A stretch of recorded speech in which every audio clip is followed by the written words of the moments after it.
Welcome to the Learning Pines YouTube. We hope this video helps.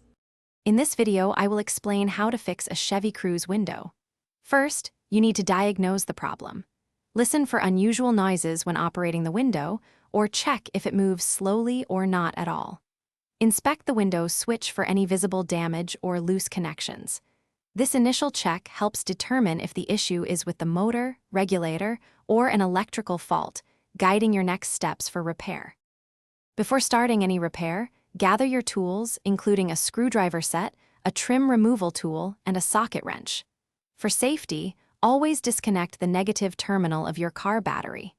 Next, carefully remove the door panel. Locate and remove any screws, then use the trim tool to gently pry off the panel, disconnecting any electrical connectors as you go. Once the door panel is off, you can access the window motor and regulator. If the motor is faulty, unbolt it and replace it with a new one, ensuring the electrical connector is secure. If the regulator is broken, carefully remove the old one and install the new assembly, making sure the window glass is properly seated in its tracks. After replacing the necessary parts, reconnect the car battery and test the window's operation. Ensure it moves smoothly up and down without any binding or unusual noises.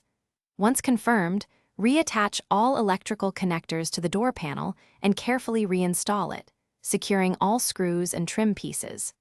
Remember to check the description for a link to leak-proof meal prep containers and other great deals. Thanks for watching.